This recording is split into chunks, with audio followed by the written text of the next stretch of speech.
New York Congressman Jamaal Bowman has become the first member of the progressive squad to be ousted from Congress. He was actually the first Democrat to lose a primary. And in this case, he lost to pro-Israel Democrat George Latimer in the most expensive primary race in House history, almost $25 million spent in total. The New York Post commemorating the loss with this cover titled "Firing Squad." Bowman's defeat comes despite a series of seemingly bizarre efforts to save his reelection bid, like having AOC jump around to Cardi B at a rally in front of voters. There she is. Or Bowman himself cursing on stage in front of hundreds of people. And even on Election Day, Bowman paraded around his district with a marching band. Not even posting on social media in a speedster was enough to keep the squad member in office. Bowman took to the stage last night for a concession speech that encapsulates the past few days. We should be outraged when a super PAC of dark money can spend $20 million to brainwash people into believing something that isn't true. Even though AIPAC and their affiliates, don't boo, I know we want to boo them. Don't boo. Boo! Number one.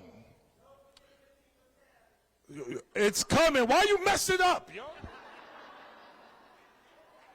Why you mess it up? Damn, I'm in the zone up here. Ew. We have the perfect guest. I mean, you can't get more perfect than Lee Zeldin, who knows New York better than anyone. You know, Lee, I've been reading in a lot of the, high-level political analysis that Israel wasn't the main issue. His anti-Semitic remarks were not the main issue. They refer to the fact that ads were talking about his votes against Biden's infrastructure bill. I believe personally anti-Semitism was a huge part of this race, if not the defining reason he lost re-election. I completely agree with you, Kayleigh. There were a lot of people who were showing up who thought that Bowman's entire term in office was a five-alarm fire. And when you see what's going on the streets, in college campuses, in the halls of Congress, and you want to do something about it, you've been frustrated since October 7th of rising anti-Semitism. Where is my voice? What is my power to be able to fight back? And for voters in this district, and this was Democratic primary voters, this presented them their opportunity. I think they feel like Bowman was embarrassing this district and these voters. There are probably people who showed up voting against Bowman who might have even supported him in the past. And they just decided enough is enough. The fire alarm stunt. And it seemed like he was there in Congress to just constantly pound, whatever table is in front of him and be just so loud and not get absolutely anything done. And I think these voters, I guess they were stepping up, just trying to take their district back. Yeah, and it is so curious. You wonder how concerned he was about his national profile versus his district. I mean, his rally wasn't even in his district. It's unreal.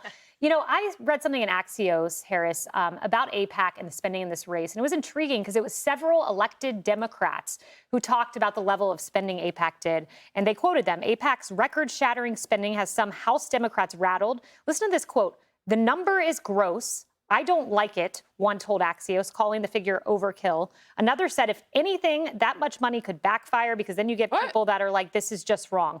You know what's wrong? You know what's overkill? 9/11 conspiracy theories. You know what's wrong and what's overkill is calling October 7th atrocities propaganda and then barely apologizing after. That's what's wrong and overkill, not AIPAC spending. $14.5 million.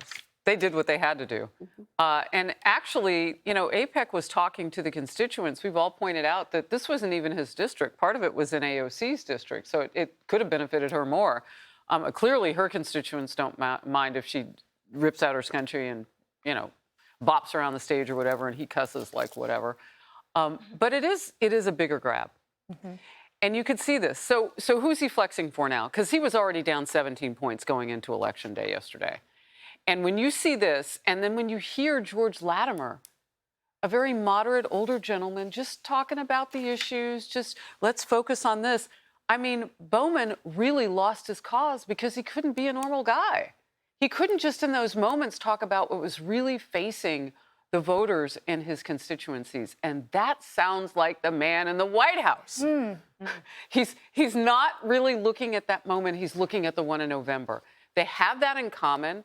I don't think the squad is going to necessarily miss this guy. There are 8 other members.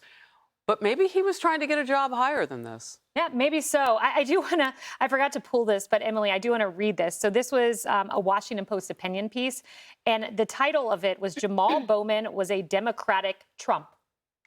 I don't know. That might be the worst take I've ever heard in my entire life. I don't even understand Trump that. is very supportive of Israel, but leave it to the mainstream press to try to suggest that. Right. They leave it to them to cobble together words that don't make sense. Look, my takeaway from this is that this was a reckoning on the childish behavior, the antics, and the total disconnect with what Americans and voters believe in and need right now.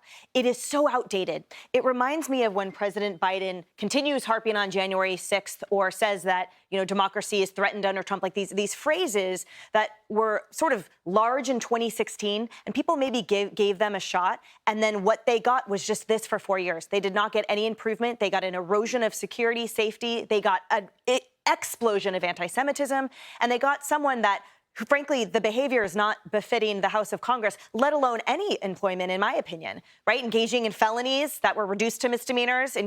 So at the end of the day, people are sick and tired of antics. They are exhausted. They need policy decisions. They need leadership. They need real lawmakers and real congressmen. Jamaal Bowman is no longer one. Cheryl, everyone's looking at August, Cori Bush, the squad member, and whether she loses her seat. Just want to point this out. Politico Playbook obtained polling, and here's what they found for Cori Bush and her challenger, Wesley Bell. And it's a statistical dead heat. The poll of 400 voters was conducted last week on behalf of Democratic Majority for Israel.